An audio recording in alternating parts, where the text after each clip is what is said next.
오늘 본문의 말씀을 가지고 나라가 임하시오며 라는 제목으로 하나님 말씀 전하도록 하겠습니다. 지난주는 주기도문 아버지 청원 처음 부분이었죠. 그래서 이름이 거룩히 여김을 받으시오며 여기에 대해서 우리가 좀 살펴봤습니다. 하나님은 자기의 이름을 통해서 자신의 존재를 계시해 주신다고 하셨어요. 그래서 역사 가운데 하나님은 여러 이름들을 계시를 하셨죠.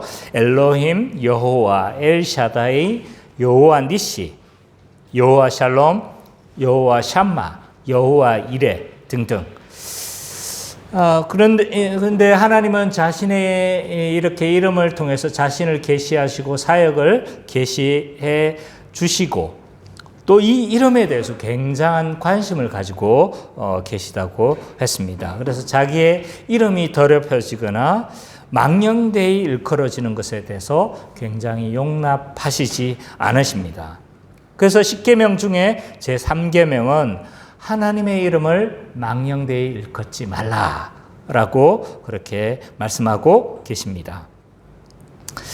그래서 이 이름을 거룩히 여김을 받으시옵소서라고 하는 이 청원의 간구는 어떤 의미가 있는가라고 했었을 때 오직 하나님의 이름만, 하나님의 영광만 나타나고 드러나고 또 하나님의 영광만 이루어지기를 간구하고 소원하는 그러한 기도다라고 그렇게 이야기를 했습니다.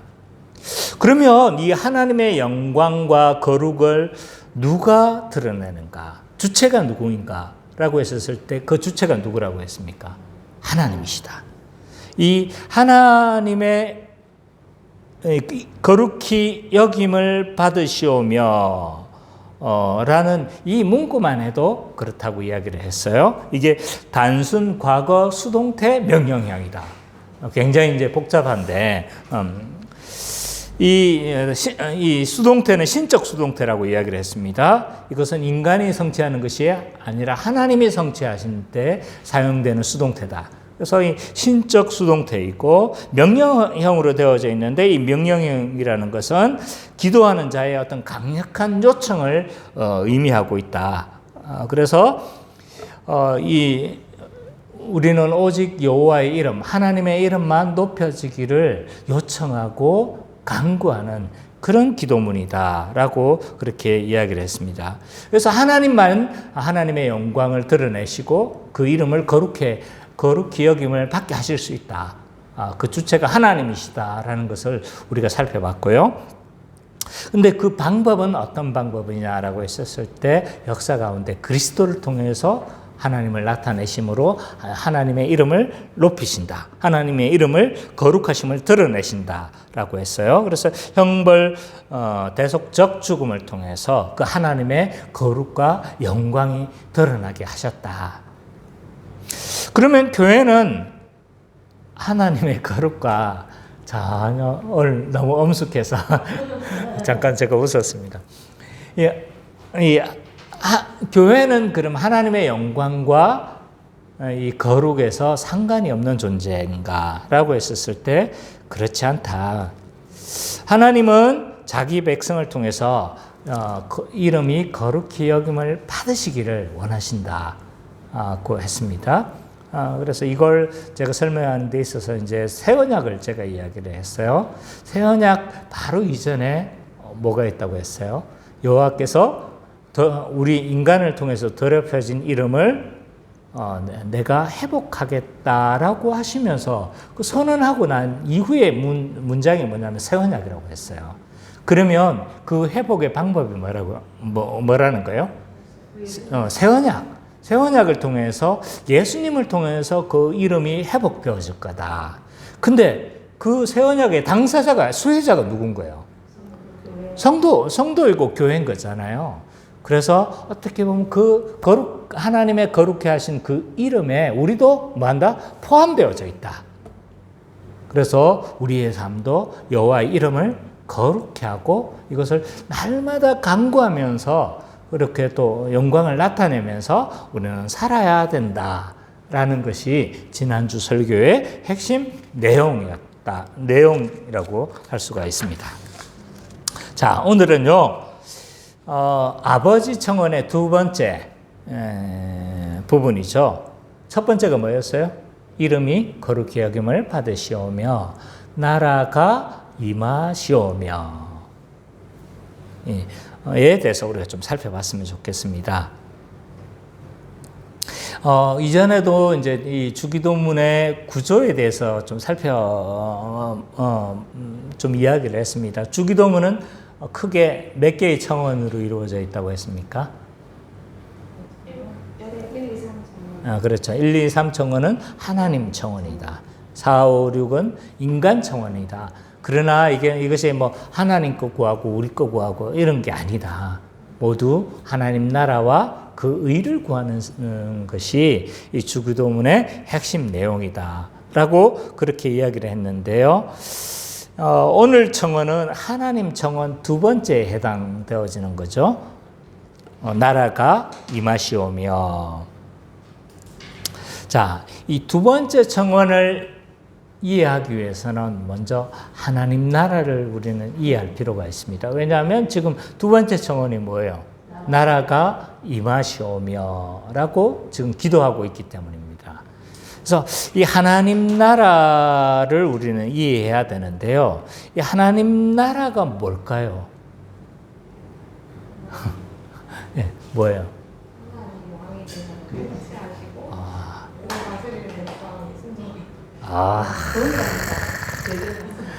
아유, 너무 잘 가렸다.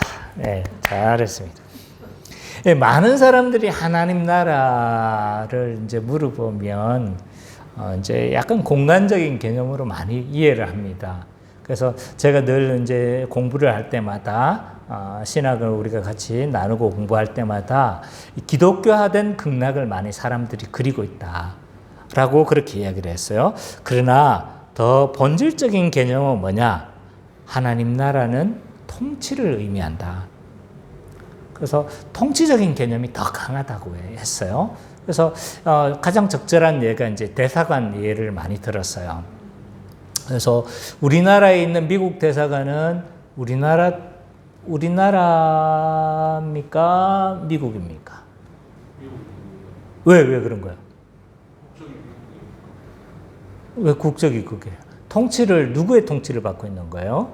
미국의 통치를 받고 있기 때문에 그 땅이 우리나라 안에 있음에도 불구하고 거기는 누구의 땅이라고 했어요? 미국 땅이라고 이야기를 했죠. 마찬가지입니다. 이 하나님 나라는요, 이 통치적인 개념이 굉장히 강한 거예요. 그래서 아까 우리 선미자매가 대답했던 것처럼 하나님이 왕으로 다스리시며 그 하나님의 백성들이 순종하며 살아가는 그 나라가 하나님의 나라다. 라고, 그 복된 세상이 하나님 나라다라고 그렇게 정의할 수 있을 것 같습니다.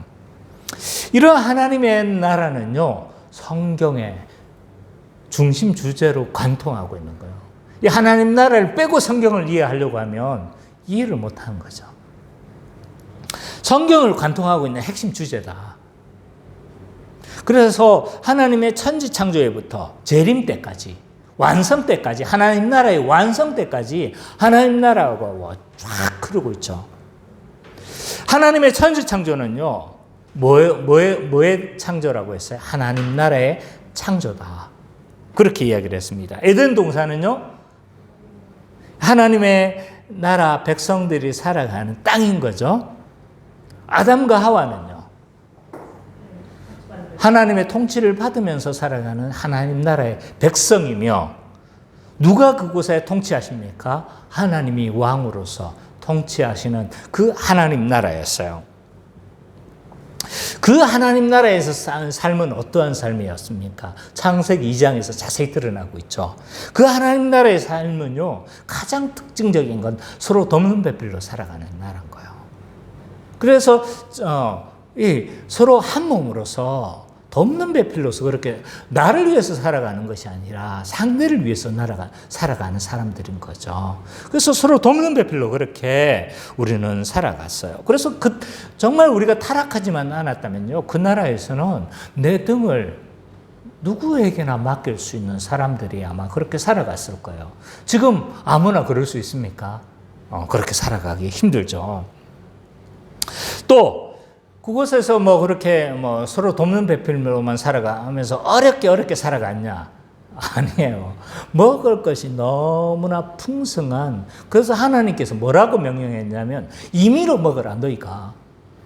아주 풍성하게 먹을 것이 있으니까 너희 마음대로 먹으라고 그렇게 이야기를 하고 있는 거죠. 그렇게 풍성함이 넘치니까 서로 착취할 필요가 없는 그러한 세상이었던 거죠. 그래서 너무나 풍성함으로 가득 찬 나라였다. 그리고 그렇게 그러면 먹고 놀기만 하는 그런 땅이냐? 아니다. 세상을 다스리며 경작함으로 말미암아 우리가 삶의 보람과 의미를 찾아가면서 그렇게 살아가는 그런 나라인 거죠. 풍성할 뿐만 아니라 삶의 보람과 의미를 찾을 수가 있고 거기에 서로 돕는 배필로 살아갈 뿐만 아니라 우리의 왕이신 하나님이 그곳에 다스리는 그런 하나님 나라를 창조 때는 그렇게 살아갈 수가 있었던 겁니다. 근데 우리가 알다시피 인간의 타락한 거죠. 인간이 타락함으로 말미암아 하나님의 나라는요, 유보 중단되어졌다고 할 수가 있습니다. 아담과 하와의 범죄는 뭐였어요? 우리가 너무 이제 많이 배웠던 거여서 저도 이게 이제 좀 반복하기가 민망하긴 하지만 그럼에도 불구하고 복음은 계속 반복되어야 되니까 너무 이렇게 또 그 이야기 하지 마시고 잘 들어주시기 바랍니다. 아담과 하와의 범죄는 뭐예요? 그 범죄는 하나님의 통치를 거부하는 거예요. 그래서 하나님의 통치를 벗어나서 네가 자율적인 존재가 되어지고 하나님을 벗어나서 네가 정말 자율적인 존재, 하나님을 벗어난 그런 존재가 되라고 그렇게 사단은 유혹을 했죠. 그래서 아담의 범죄는 단순히 이거 열매 하나를 따먹은 범죄가 아니라 하나님의 통치를 거부하는 그러한 범죄였다. 하나님의 통치를 거부하고 인간이 죄된 존재가 되어지니까 어떻게 되는 거예요? 자연스럽게 하나님 나라에서 추방되어지고 하나님 나라는 유보 중단되어질 수밖에 없었다라고 할 수 있습니다. 그래서 구약의 역사는요, 이 하나님 나라의 회복을 약속하고 하나님 나라의 회복을 이루어가는 그런 하나님의 역사다라고 그렇게 말을 할 수가 있어요. 그래서 쭉 이 하나님께서 언약을 약속하시는데 그 언약의 핵심 내용이 뭐냐면 하나님 나라를 내가 회복할 거다. 하나님 나라를 계속적으로 회복할 거다에 대한 약속인 거죠. 아브라함의 언약이 뭐에 대한 약속인가요? 12장 1, 2, 3절에 보면 아브라함과 언약을 맺는 장면이 나오잖아요. 근데 그 언약에서 뭘 약속하고 있는 거예요? 내가 너를 통해서 많은 민족을 만들 것이다. 이 많은 민족이 누군 거예요? 하나님 나라 백성인 거죠. 물론 1차적으로는 유대인을 의미합니다. 그러나 그 하나님 나라의 백성은 곧 열방, 교회에 대한 약속인 한 거죠. 하나님 나라 백성을 내가 창조할 거다. 그리고 뭘 약속하시는 거예요? 땅도 약속하시죠. 그죠? 땅도 약속하시면서 그래서 약속할 땅으로 가라. 물론 1차적으로는 가나안 땅이에요. 그러나 하나님 나라를 약속하시는 거죠. 그리고 하나님이 통치할 거다. 내가 복을 줄 거다라고 그렇게 약속하시지만 그 복은 하나님이 통치하실 것에 대한 약속인 거예요. 결국 아브라함에게 약속한 그 약속은 하나님 나라에 대한 약속이다. 모세의 언약은 뭐예요? 하나님 나라의 회복을 민족적으로 체결하는 거예요. 그래서 하나님 나라의 약속에 대한 것을 민족적으로 체결한 건데 특별히 율법을 주셨어요. 그 율법은 뭐예요? 하나님 나라 백성이 어떻게 살아가야 하는가에 대한 하나님의 뜻을 계시하신 거잖아요.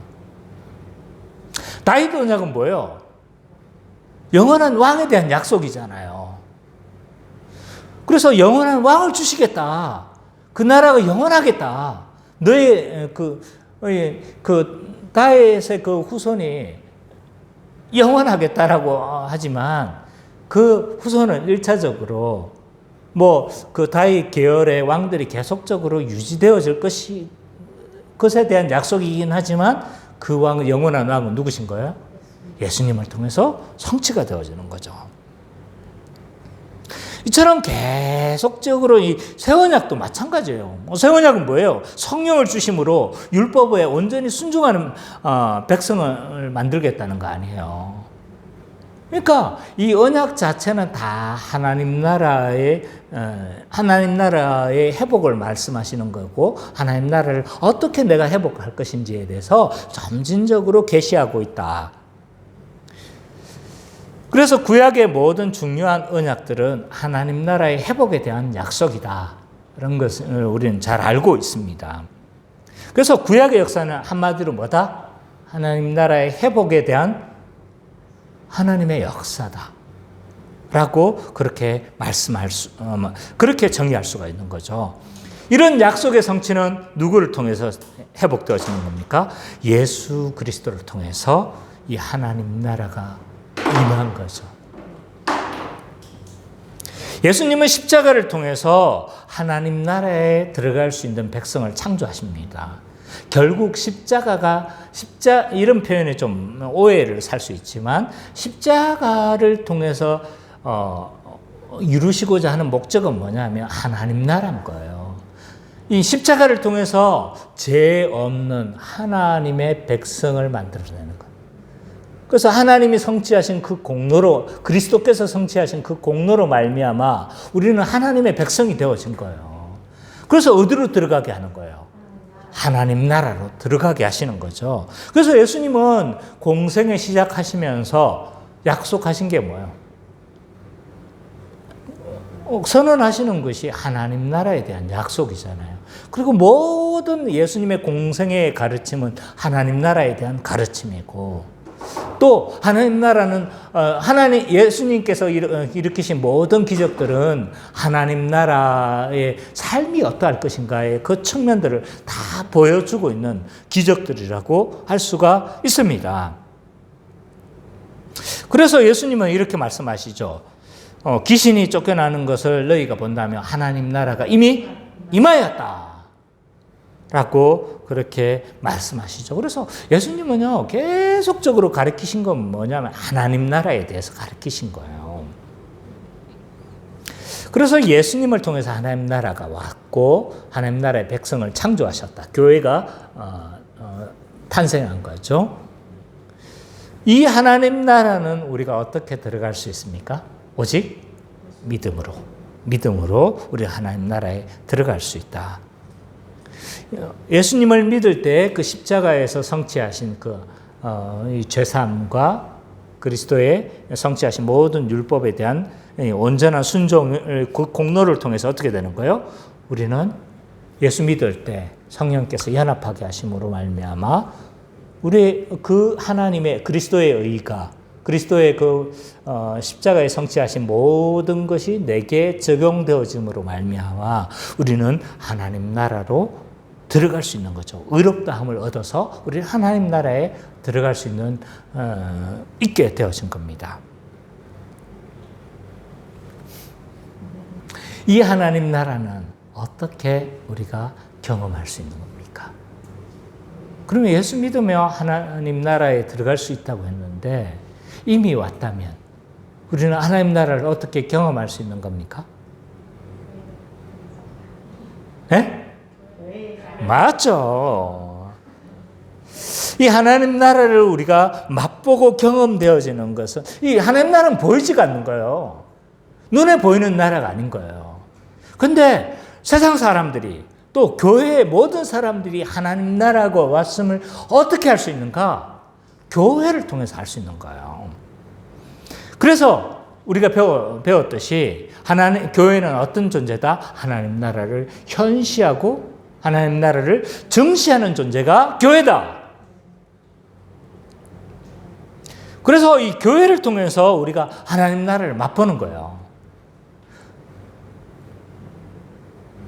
그래서 말씀과 성령의 공동체가 실현되어지면요, 하나님 나라가 자연스럽게 경험되어질 수 있는 겁니다. 그런데 알아야 될 건 뭐예요?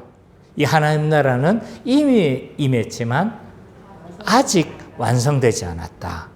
구약의 선지자들은요, 이게 너무 이게 이제 단회적 사건이었어요. 메시아의 오심으로 온전히 하나님 나라가 완성될 것으로 이해를 한 거예요.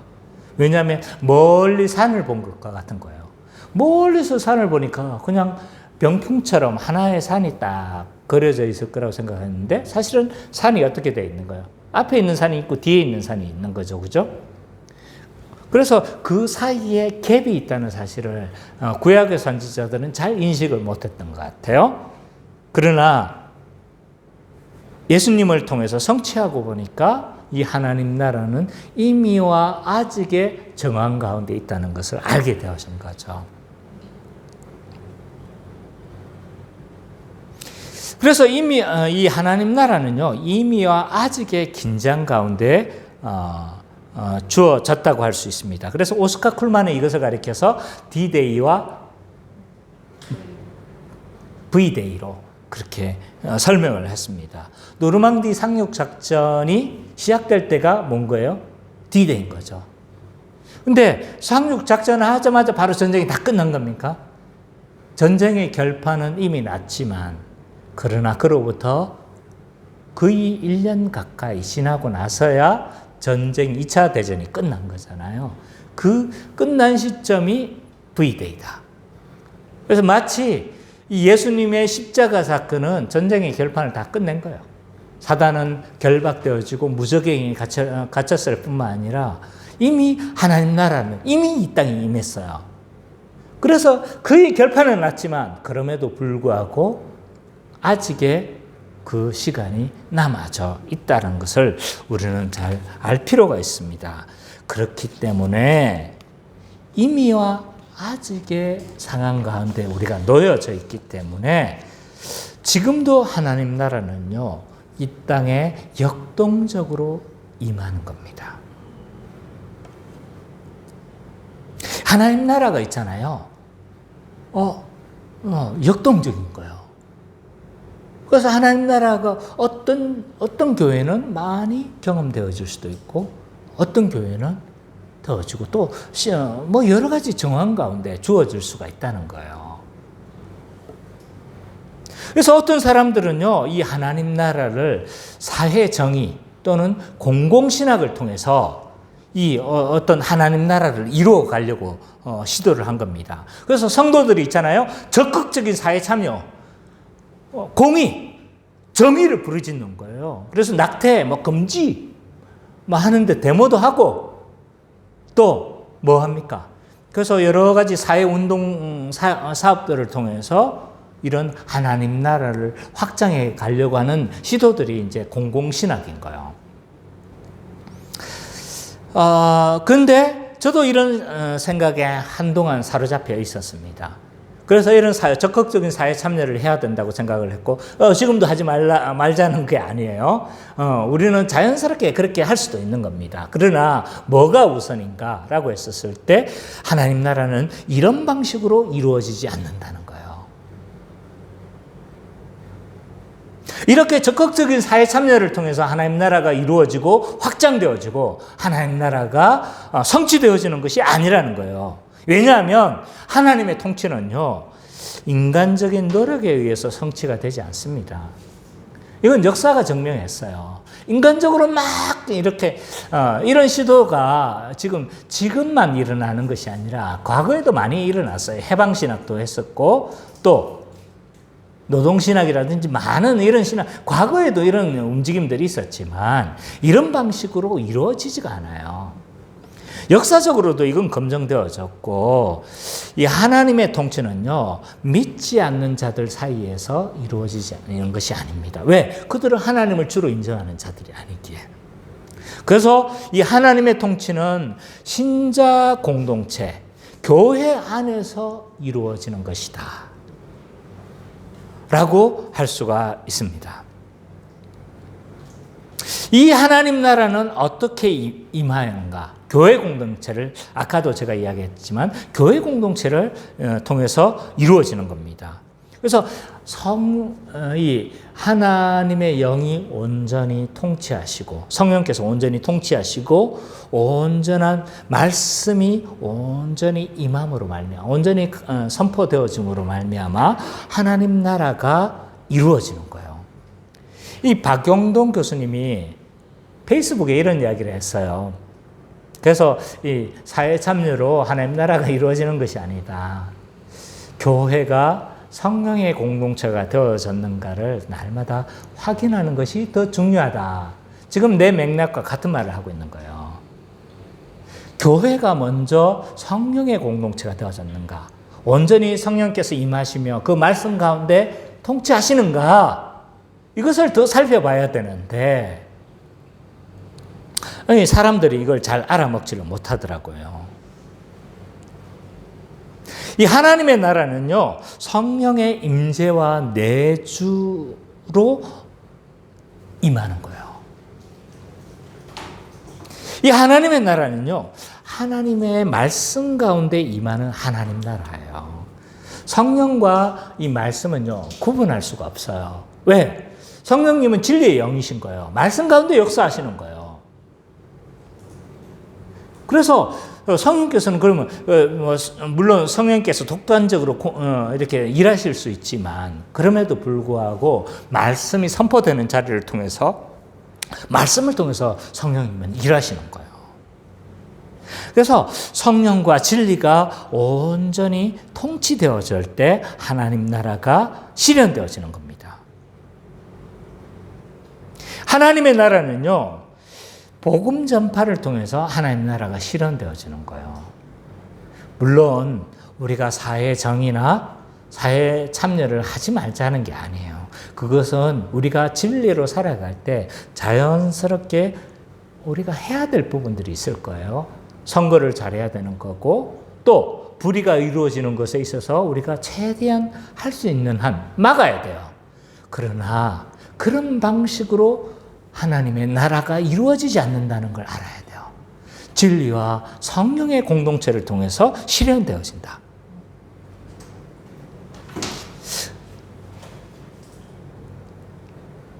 그래서 우리는 왜 이런 이 성령의 공동체를 통해서 하나님 나라가 이루어진다, 진리의 공동체를 통해서 하나님 나라가 이루어지는데,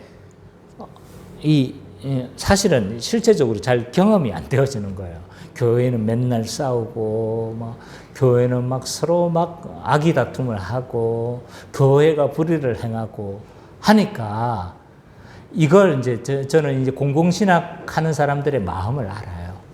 왜 그런 이야기를, 교회에 추락한 그런 신뢰도를 회복하고자 하는 그 마음을 저는 알아요. 그러나 먼저는 교회가 먼저 말씀으로 회복되어지는 것이 우선인 겁니다. 그렇기 때문에 이 주기도문은 중요한 거예요. 나라가 임하여 달라고 하면서 기도하는 것이 중요합니다. 왜? 이미와 아직의 정황 가운데 있고 교회가 온전히 잘 실현되지 않는 거예요. 하나님 나라가 잘 이루어지지 않는 거예요. 그렇기 때문에 우리는 어떻게 하는 거예요? 하나님 나라가 이루어지게 해달라고, 나라가 임하게 해달라고 그렇게 우리는 기도하는 이 주기도문은 그런 의미에서 굉장히 중요한 의미를 가진다고 할 수 있는 거죠. 그래서 나라가 임하옵시며 이 주기도문의 간구는 어떤 의미를 가지고 있느냐? 몇 가지로 우리는 정리할 수가 있습니다. 먼저 나라가 임하옵시며 라고 간구하는 이 기도는요, 이미 하나님 나라에 들어간 자가 드리는 간구예요. 하나님 나라에 들어가지 않는 자는 이 기도를 할 수가 없어요. 그리고 한다고 할지라도 그 기도는 아무 효력이 없는 거죠. 자, 은찬아, 지나가는 아저씨한테 10,000원만 주세요 하면 줄까요, 안 줄까요? 안 줘요. 근데 은찬이가 아빠한테 10,000원만 툭 던지면 왜? 뭐 필요한데? 네, 툭 카톡을 통해서 딱 줘요. 왜? 왜냐하면 내 아들이기 때문에. 불신자가 있잖아요. 간구하는 것은 아무 소용이 없어요. 왜냐하면 하나님의 아들이 아니니까. 신자의 기도가 그만큼 효력이 있는 겁니다. 신자의 기도는요, 하늘 보좌를 움직인다는 표현은 조심스러워요. 신자의 기도는 하나님의 마음을 움직이는 기도가 될 수 있는 거죠. 표현이 됐습니까? 아이고. 우리가 복음을 잘 할 때마다 말이 조심스러워져요. 자, 어쨌든 이 주 기도문, 나라가 임하여 달라고 하는 이 기도는요, 이미 하나님 나라에 들어간 자가 드리는 간구다. 또 이 기도는요, 오늘 하루 하나님이 나를 왕으로 다스리기를 구하는 간구예요. 하나님께서 나를 통치하시고 하나님이 왕으로서 나를 다스리게 해달라고 그렇게 구하는 기도다. 이미 하나님 나를 다스리시잖아요. 그죠? 맞죠? 안 다스려요? 다스리잖아요. 그죠? 이미 다스려요. 그렇지만 오늘 지금도 나를 다스려 달라고 그렇게 간구하는 겁니다. 왜? 이미야 아직의 정한 가운데 있다. 이미 아직의 긴장 가운데 있기 때문에 하나님의 그 통치를 우리는 거부할 가능성이 있다, 없다. 있습니까, 없습니까? 거부할 가능성도 있다.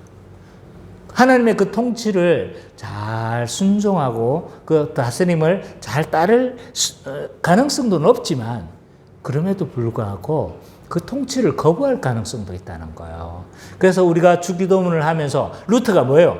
매일 주기도문을 하면서 일어나고 주기도문을 하면서 잠을 자야 된다는 게 이런 의미인 거예요.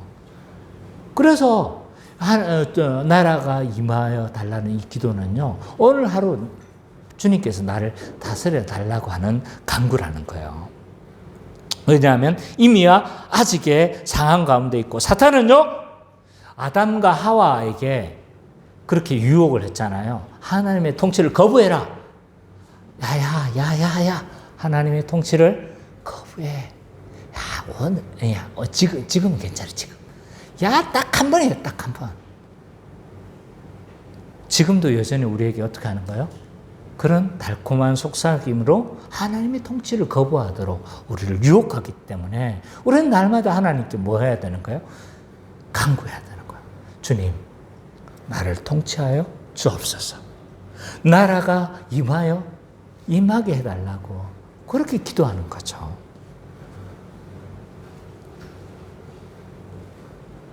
또 나라가 임하게 해달라는 이 간구는요, 오늘 내가 하나님의 다스림에 순종하겠다는 서약의 기도이기도 하는 거예요. 그래서 하나님께서 적극적으로 나를 다스려 달라는 기도이기도 하지만 내가 하나님의 그 통치에 적극적으로 순종하겠습니다 라고 하는 서약의 의미도 가지고 있다는 거예요. 우리는 민족 중흥의 역사적 사명을 띠고 이 땅에 태어났다라고 하면서 뭐 하는 거예요?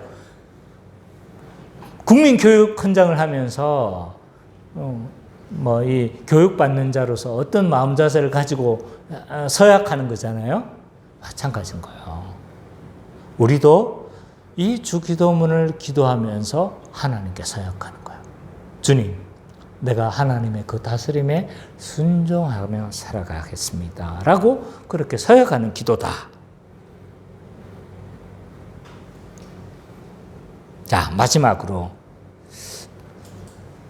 주님, 나라가 임하옵시며라고 하는 이 기도는요, 예수님의 재림으로 하나님 나라가 완성되기를 구하는 기도예요.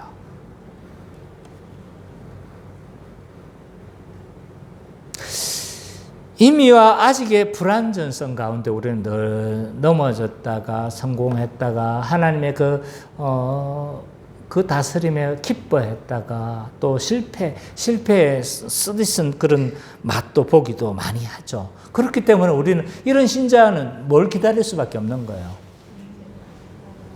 늘 우리는 이렇게 하나님의 그 실패할 때가 많잖아요. 그럴 때마다 우리가 기대하는 게 뭐예요? 주님, 어서 오시옵소서. 마라나타.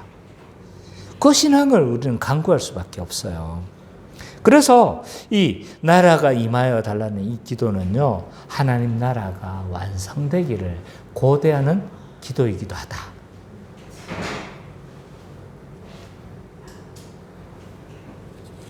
자, 그래서 나라가 임하게 해달라는 기도가 어떤 의미가 있다고 했어요? 이건 중요하니까 반복해 봅시다. 첫 번째로, 신자가 드리는 이미 하나님 나라로 들어간 자가 하는 기도다. 또 하나님의 통치가 적극적으로 임하게 해달라는 기도다. 또 하나님의 통치에 내가 적극적으로 순종하겠다는 기도다. 그리고 하나님 나라가 완성되기를 고대하는 기도이기도 하다. 이런 의미를 가지고 있다고 했어요. 네 가지 의미는 잘 좀 기억해뒀으면 좋겠어요.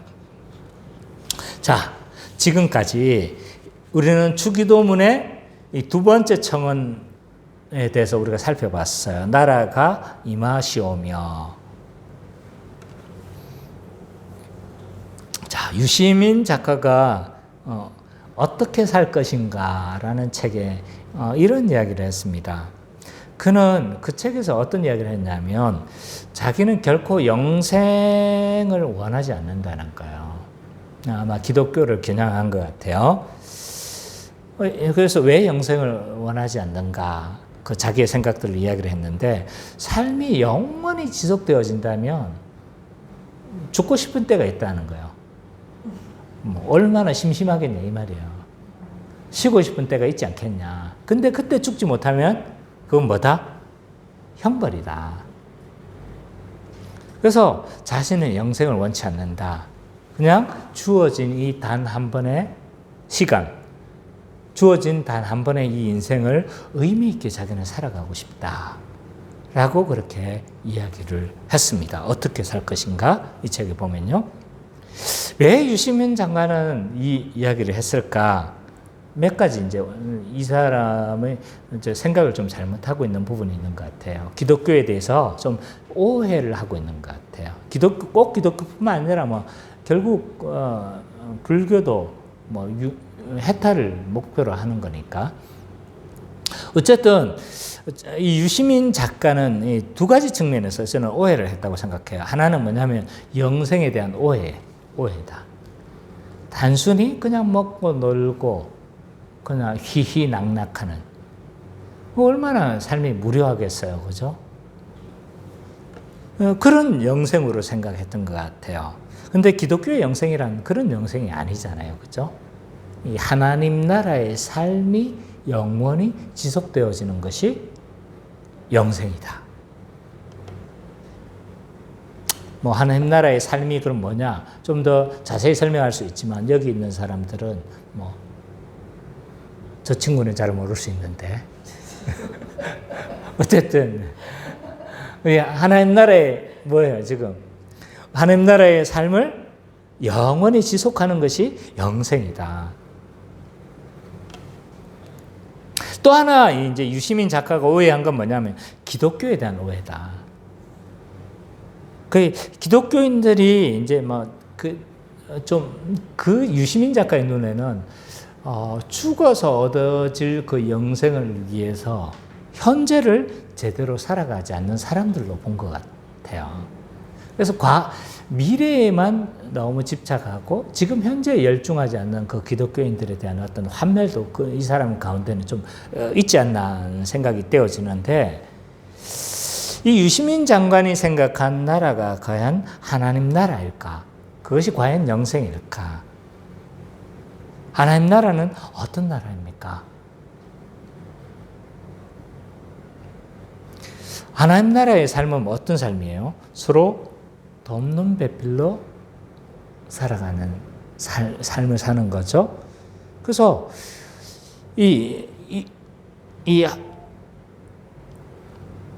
뭐가 꺼진 것 같은데?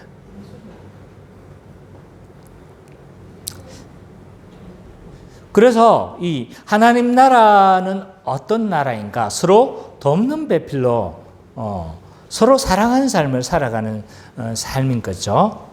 그리고 그리스도의 통치를 기뻐하는 삶이 하나님 나라의 삶이라고 할 수가 있어요. 근데 이 땅에서 있잖아요. 하나님 나라의 삶을 살아가기 싫어하는 사람들이 교회 안에도 많이 있어요. 서로 사랑하는 거 싫은 거예요. 그냥 혼자 살아가. 그리고 서로 돕는 배필로도 살아가고 싶지 않아. 그리고 그리스도의 통치를 별로 기뻐하지 않는 거예요. 자기 마음대로 막 자기가 주인 되는 삶을 살아. 근데 문제는 이런 사람들이 있잖아요. 자기는 천국 갈 거라고 생각하는 거예요. 근데 하나님 나라는 어떤 나라인 거예요? 서로 돕는 배필로 살아. 그리고 하나님의 통치를 기뻐하면서 살아가. 근데 그 사람이 만약 천국 갔다고 하면 그 천국이 천국일까요? 이 사람이 예수를 믿어서 천국 갔다 할지라도 믿어서 과연 그런 삶을 살까? 이런 의문도 있지만 혹여나 갔다 할지라도 그 사람에게는 그곳이 천국이 저는 아닐 거라고 생각해요. 그래서 어떤 사람이 이렇게 이야기를 했어요. 천국이란 이 땅에서 하나님 나라를 살아내는 것이 익숙한 사람만이 누리는 세계다. 라고 이렇게 정의를 했어요. 다시. 이 땅에서 하나님 나라를 살아내는 것이 익숙해진 사람만이 누리는 세계가 천국이다. 많은 그리스도인들이 착각을 해요. 뭐 예수 믿으면 죽으면 천국 갈 거다. 이런 기대를 하는 거예요. 근데 하나님이 말하는 천국과 그 사람들이 기대하는 천국이 다른 거예요. 그 사람들이 기대하는 천국은 어떤 천국인가요?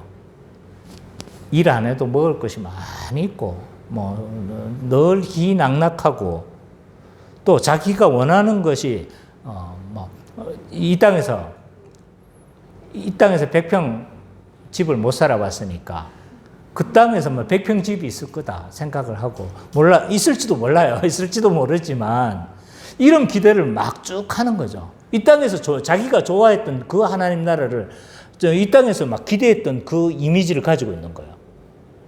그래서 100평 집에다가 하인들이 옆에서 시중을 들고 이런 생각을 할 거라는 거죠.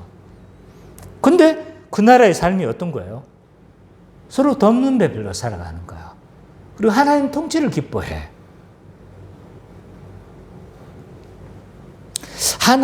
이런 걸 가르쳐서 동상이몽이라고 하죠.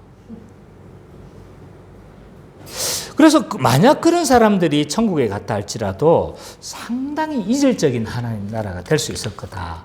저는 그런 생각을 해요. 그래서 이 땅에서 하나님의 통치를 기뻐하지 않는데 그 땅에 가서 하나님의 통치를 기뻐할까? 이 땅에서 서로 돕는 배필로 살아가기를 싫어하고 자기 중심적으로 살아가기를 좋아하는데 그 땅에서 돕는 배필로 살아가는 것이 과연 이 사람에게 원할까? 이런 생각을 해봅니다. 모기 천국에는요, 사람에게는 천국이 될 수가 없어요. 그 사람에게는요, 그 천국은 천국이 아닐 수도 있어요. 왜? 전혀 기대했던 나라가 아니거든요. 그래서 존 헨리 뉴먼은 천국은 모든 사람을 위한 곳이 아니라 그 맛에 익숙한 사람만이 누리는 세계다. 그렇게 정의를 했습니다. 그래서 이 땅에서 하나님의 통치를 정말 기뻐했던 사람이 있잖아요.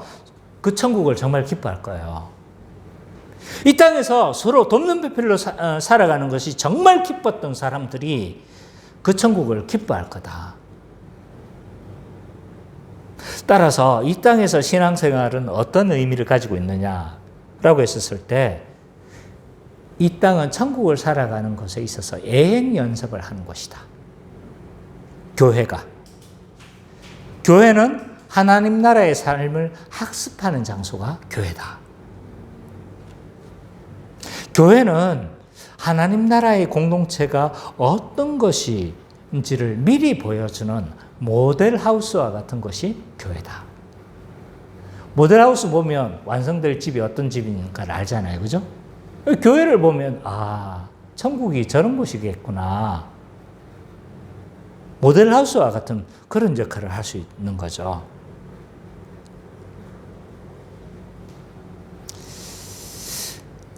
그래서 이 땅에서 우리는 하나님 나라를 살아가면서 있잖아요.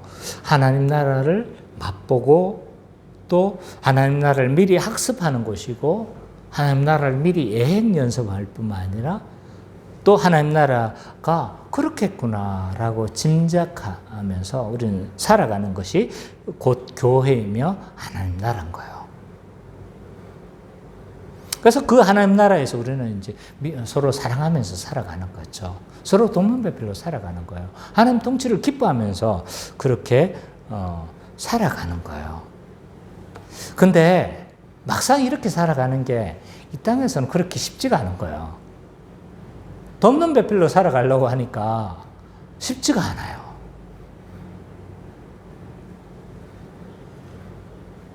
왜냐하면 이 교회 안에서만 해도 그래요. 지금 우리는 별로 트러블이 없어. 지금 1년 내내 가도 지금 싸움이 안 나. 왜 그래요? 사람이 없어서 그래요, 사람이. 지금 한 20사람만 모이잖아요. 그러면 이제 싫은 사람이 나타나기 시작하는 거예요. 그래서 막 이기적으로, 거듭나긴 분명히 거듭난 것 같은데, 이기적으로 막 행동하는 사람이 있는 거예요. 그래서 결정적인 한 수예요. 막 이렇게 하면서 막 이 사람도 하나님 돕는 배필로 살아갈 마음이 있어. 근데 있잖아요. 어느 결정적인 순간 이 자기의 이게 자기가 다 안 죽으니까 뭐 하는 거예요? 이기적으로 행동하는 거예요. 그게 보이는 거예요. 그때 사랑하는 게 쉽겠어요? 쉽지가 않은 거예요. 또 정말 하나 거듭나서 서로 돕는 배필로 살아가고 서로 사랑하는 삶을 살기를 원하지만 말이 제어가 안 되는 사람이 있어요. 그래서 말을 해도 꼭 아픈 말을 해. 거듭났는데도 그래요. 이미 아직의 정한 가운데 있으니까. 그래서 어떤 사람은 용납이 가능한데 어떤 사람은 그 사람과 그냥 한 공간에 숨을 쉬는 게 막 너무 싫은 거야. 그 어떤 사람은요, 또 늘 부정적인 태도를 가지는 거야. 뭘 하면, 거듭났어, 분명히. 거듭났는데, 이게 될까요? 안 될 것 같은데? 안 될 것 같은데? 계속 이러는 거야. 계속 딴지 걸면서 막 뭘 하려고, 믿음으로 하려고 하는 것을 자꾸 가로막아요. 이런 사람들이 자꾸 생기는 거죠. 이렇게 사랑하는 게 쉽지가 않은 거예요. 또 교회 밖도 마찬가지인 거예요. 우리 하나님 나라를 증거하면서 살아가고 싶은데, 근데 이게 생각보다 쉽지가 않아요. 생각보다 자기를 내어줘야 되고 자기가 죽어야 될, 사실은 있잖아요. 우리가 사랑하려고 하잖아요. 교회 밖의 사람도 사랑, 교회 밖도 하나님 나라의 연장이니까. 그곳이 하나님 나라는 수는 없지만 하나님 나라의 삶을 살아야 되는 건 동일한 거잖아요. 그죠? 그래서 사랑하는 삶을 살고 싶지만 이 사람들은 뭐 자기 본의적으로 살아가는 것이 학습된 사람이고 이것이 그냥 자기의 의무가 된 사람이고 이것이 정말 자연스러운 삶을 살아가는 사람들이기 때문에 정말 그렇게 살아가는 것이 쉽지가 않은 거예요. 자기가 죽어야 돼. 쉽지가 않은 거예요. 귀찮고 번거롭고 자기를 포기해야 되고. 자, 그러기에 이 주기도문이 필요한 거예요. 이렇게 주기도문을 강구하면서 우리는 어떻게 하는 거예요? 그렇게 되게 해달라고 기도하는 거고 하나님 통치에 순종하게 기도하는 거고 내가 그렇기 때문에 내가 그렇게 서약하는 거고 그렇기 때문에 하나님이 그 재림을 오게 해달라고 기도하는 거예요. 그렇기 때문에 하나님 나라가 임하게 해달라고 기도해야 된다는 거예요. 쉽지가 않기 때문에. 그래서 어떤 사람이 막 계속 이기적으로 행동해. 주님, 그럼에도 불구하고 사랑하게 해주옵소서 라고 서약하면서 그렇게 살아가는 거예요. 오늘 하루도. 오늘 하루를 버티는 거라니까요.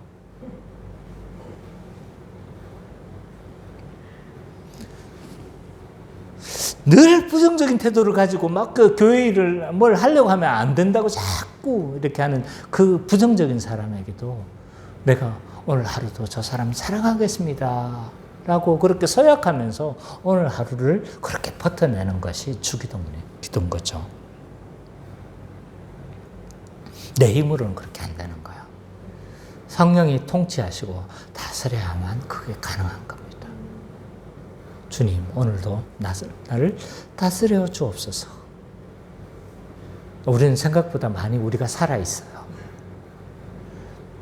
근데 저도 이 설교할 때마다 늘 기도해야 된다는 생각을 가지는데, 막 설교 준비를 막 토요일 날 많이 했잖아요? 막 하루 종일, 그래서 막 쓰고 싶은 거야.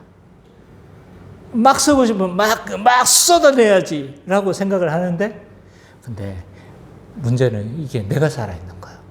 성령에 의지하지 않고 성령께서 이 말씀 가운데 역사해달라고 기도하지 않고 성령께서 이 말씀을 통해서 사람들 한 사람 한 사람의 마음을 다스려달라고 그렇게 기도하지 않고 하려고 하는 내가 살아있는 거예요. 저도 이 싸움을 하고 있어요. 우리가 주기도문 하면서 그런 싸움을 좀 살아갔으면 좋겠어요. 그래서 하루를 버텨내는 거예요. 오늘 하루 주기도문 하면서 주님, 내가 하나님의 통치를 그렇게 받으면서 살아가겠습니다. 그렇게 살아가면서 정말 하나님 나라를 맛보며 이 땅에서 우리가 교회를 통해서 맛보며 하나님 나라를 소망하면서 그렇게 살아가는 우리 기쁨의 교회 모든 성도님 되시기를 간절히 축복합니다. 아멘.